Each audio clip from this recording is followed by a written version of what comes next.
Welcome to the West Ham Voice. The brief review between the game West Ham United 2 and Newcastle United 2. Well, let's get one thing out of the way first. I know people are going to complain because we didn't have enough possession in the game.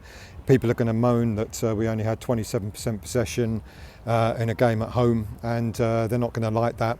And they're going to sort of moan about Kudus not being picked from the start, and they're going to complain about several things. And yeah, let's get those out of the way first. I always say, okay, I would like my team to have a little bit more possession, especially at home. But I always say it's what you do with possession rather than the amount of possession that you actually have. And in the first half, Newcastle, I think they had the fair share, a lion's share of possession, 70% possession in the first half, and they did absolutely nothing with it. I can't remember them having a shot on target. Kudus not starting, yeah, I get it, I understand it, but he's beginning to demonstrate that he is a player that should be starting, and I dare say it won't be before long where he actually starts getting more game time, more starts, especially in the Premier League. I think we're going to put to bed Europe, and then you'll see, as the season progresses, Kudus making more and more starts. Look, if you want to criticise Antonio for what he did today, he wasn't very good. Again, sort of like 50% effort. It always looks like maybe he's come back from an injury and probably wasn't quite ready to start. And I think a lot of us thought that Kudus would have started ahead of Antonio, but that was not meant to be. Antonio started, and look, great control and a pass to Emerson, who then laid it off for our first goal, which was really well taken and very well deserved. I don't think Antonio did much more after that. So the first half, after about 25 minutes, Newcastle United should have been a man down, because Guimaraes was rightly booked for a challenge on 17 minutes, and then on the 25th minute should have again been rightly booked for a second bookable offence. The referee, Peter Banks, one of the several decisions that he made in the game, didn't give a free kick, or didn't actually book. No, he did give a free kick, but didn't book Guimaraes, and he should have been sent off. Let's be really, really honest. That should have happened. So that was an odd decision. So we went into the end of the first half leading 1-0, and deservedly so. I think we kept Newcastle at bay. We didn't give them that much opportunity to take any of their chances, and we were deserved, even though we didn't have a lot of possession. Second half was a completely different kettle of fish. It's funny because we were saying the first 10-15 minutes of the game we've got to keep it tight, and I think we did. And then several more poor decisions from the referee gave Newcastle the advantage. Both goals, both starting from free kicks, which should never have been free kicks for Newcastle United, and there was more than a hint of offside for the Newcastle first goal as well. But that didn't go for us, and it was 1-1, and then before we knew it, and I think we were a bit shell-shocked by it, we went 2-1 down. Look, the referee played extremely poorly. Not only did he not give the Guimaraes decision, he allowed several. I think Paqueta during the game got an elbow in the face. No free kick or no red card or no card given for that. And then the decisions, like I said, the two very, very soft free kicks against us, which led to their two goals, kind of galvanised just how bad Peter Banks was having in the game. We made the changes. I know people are going to complain also that the changes were too late. But on 75 minutes, we brought two players on, Kudus and Benrahma, and Kudus changed the game. Without a shadow of a doubt, he changed the nature of the game, the way he went at them. He's got great possession. He's a small fella. He's only about 5'8", but he's so strong and so agile, and it's really difficult to get the ball off him. And he changed the game for us. And what a fantastic goal he scored in order to bring us back level.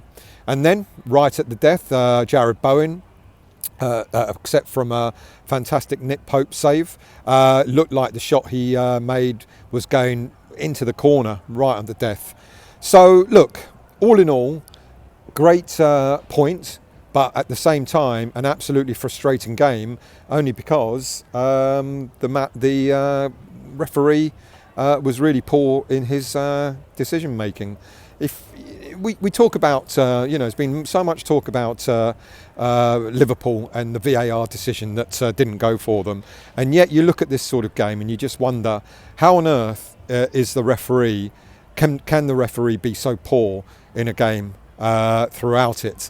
I think Peter Banks was shaken a little bit by the fact that he realised had he booked Guimaraes for a second bookable offence, he would have had to send him off.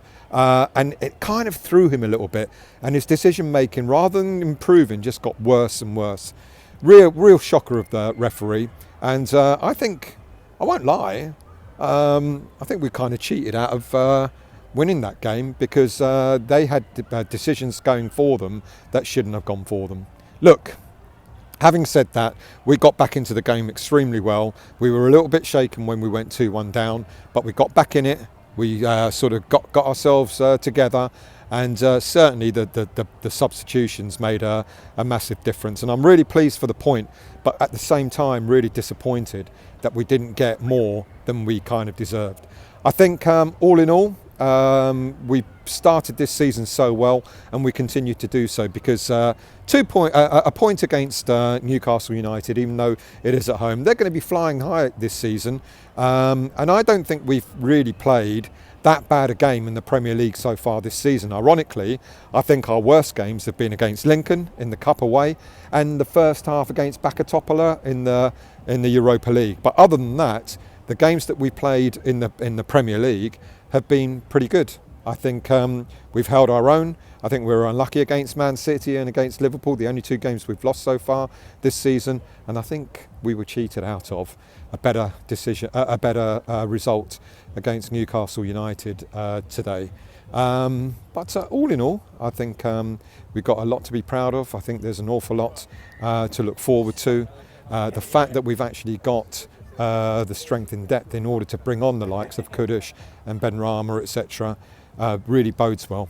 Like I said in the show I did on Friday, I really do hope that we actually get more players in January. Alvarez did really well not to get booked, so he's available for the Aston Villa game after the international break. I think Emerson has been looking better and better. Areola, what a superb goalkeeper he's turning out to be. I think he's done us proud, and deservedly our number one. Ward-Prowse, a grafter. Paqueta, yet again, is just superb. Gets his foot in there, not afraid to go in for the tackle. I think some bad decisions were made against him today, and he didn't get some decisions either. However, I love the pirouette he did just on half-time. It wasn't a foul, but it was a great pirouette from from Paqueta. Look, you can't complain about a result, getting a point against Newcastle, but at the same time you can complain about the poor decision making by the referee. 2-2, we're going to the international break. Let's hope that all the players that are called on international duty come back fresh, no injuries, and we go again against Villa when we're back. Do look out for the West Ham Weekly on Monday night. Give you a more rounded review of the game, as well as all the other updated news. Thank you for watching. If you're new to the channel, do hit the like button, the subscribe button, and the bell notification. Getting up to 4,500 subscribers, which I'm very grateful for. Thank you for that. Let's see if I can make it to 5,000 before the end of this season, or before Christmas maybe. Thanks for watching, and I'll see you all soon.